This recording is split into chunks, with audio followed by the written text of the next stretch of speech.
நற்செய்தி வாசகம். புனித மத்தேயு எழுதிய தூய நற்செய்தி, அதிகாரம் 5, இறைவார்த்தைகள் 17 தொடக்கம் 19. அக்காலத்தில் இயேசு தம் சீடரை நோக்கி கூறியது: திருச்சட்டத்தையோ இறைவாக்குகளையோ நான் அழிக்க வந்தேன் என நீங்கள் எண்ண வேண்டாம். அவற்றை அழிப்பதற்கல்ல, நிறைவேற்றுவதற்கே வந்தேன். விண்ணும் மண்ணும் ஒழிந்து போகும் முன் திருச்சட்டம் யாவும் நிறைவேறும். அதன் ஒரு சிற்றெழுத்தோ ஒரு புள்ளியோ ஒழியாது என உறுதியாக உங்களுக்கு சொல்கிறேன். எனவே இக்கட்டளைகளில் மிகச் சிறியது ஒன்றையேனும் மீறி அவ்வாறே மக்களுக்கு கற்பிக்கிறவர் விண்ணரசில் மிகச் சிறியவர் என கருதப்படுவார். இவை அனைத்தையும் கடைப்பிடித்து கற்பிக்கிறவரோ விண்ணரசில் பெரியவர் என கருதப்படுவார். கிறிஸ்து வழங்கும் நற்செய்தி. கிறிஸ்துவே உமக்கு புகழ். சிந்தனை: திருச்சட்டத்தையோ இறைவாக்குகளையோ நான் அழிக்க வந்தேன் என நீங்கள் எண்ண வேண்டாம். அவற்றை அழிப்பதற்கல்ல, நிறைவேற்றுவதற்கே வந்தேன். பழைய ஏற்பாட்டிலே திருச்சட்டங்களும் இறைவாக்குகளும் 3 வகையாக அமைந்திருக்கின்றன. 1 ஒழுக்க நெறிகள், அவை 10 கட்டளைகள். 2 வழிபாட்டு சட்டங்கள் அல்லது ஒழுங்குகள், இவை வழிபாடுகளை செய்யவும் இறுதியான விண்ணக வழிபாட்டுக்கு ஆயத்தப்படுத்துவதற்குமாக அமைந்திருந்தன. இது இன்று திரு அவையின் அருளடையாள கொண்டாட்டங்களிலே நிறைவு பெறுகின்றன. 3 நாளாந்த வாழ்வில் இடம்பெறும் சட்ட ரீதியான நடைமுறைகள், உணவு, மற்றவர்களுடனான உறவு, அந்நியர்களை வரவேற்கும் முறை, சுத்தப்படுத்துதல், 10 பங்கு கொடுத்தல் போன்றவற்றை உள்ளடக்கியிருக்கும். இன்றைய நற்செய்தி வாசகத்திலே இயேசு 2 முக்கிய விடயங்களை சொல்கிறார். 1 வழிபாட்டு ஒழுங்குகள் மற்றும் நாளாந்தம் கடைபிடிக்க வேண்டிய ஒழுங்குகள். நான் அவற்றை நிறைவேற்றவே வந்தேன் என்று இயேசு கூறுகின்றார். கிறிஸ்தவர்களாகிய நாங்கள் இவற்றை கடைப்பிடிக்க கட்டுப்பட்டவர்கள் அல்ல. ஏனென்றால் இவற்றை விட மேலானவற்றை நிறைவேற்ற நாங்கள் அழைக்கப்படுகின்றோம். ஆனால் ஒழுக்க நெறிகள் என்று வருகின்ற போது அங்கு எந்த ஒரு கட்டளையும் அளிக்கப்படவில்லை.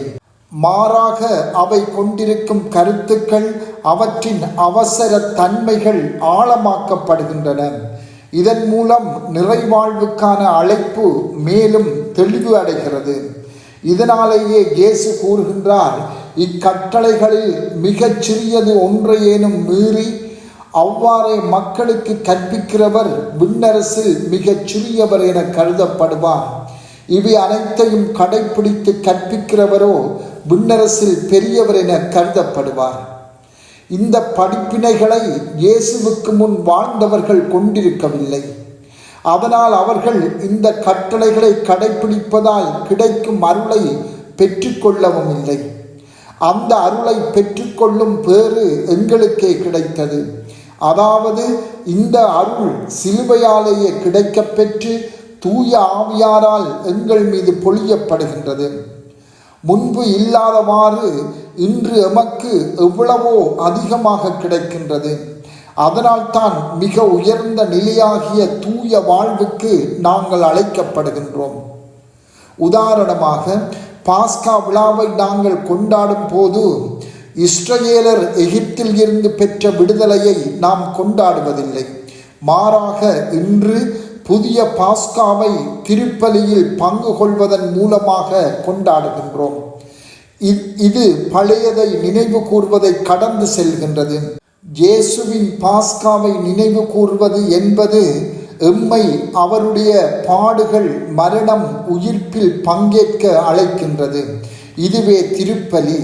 எனவே எமது ஒழுக்க வாழ்வுக்கு 10 கட்டளைகள் அடித்தளமாக அமைகின்றன. அதில் இருந்து எமது வாழ்வு மேல் நோக்கி கட்டி எழுப்பப்பட வேண்டும். எவ்வாறு? எமது பகைவரை நாம் அன்பு செய்ய வேண்டும். எம்மை துன்புறுத்துவோருக்காக மன்றாட வேண்டும். மற்றவர்களுக்காக உயிரை கொடுக்க வேண்டும். எமது சிலுவைகளை சுமந்து கொண்டு இயேசுவை பின் செல்ல வேண்டும். இது இயேசுவின் பாடுகள், சாவு, உயிர்ப்பில் பங்கு கொள்வதன் மூலமே, அதாவது திருப்பலியில் பங்கு கொள்வதன் மூலமே சாத்தியமாகும்.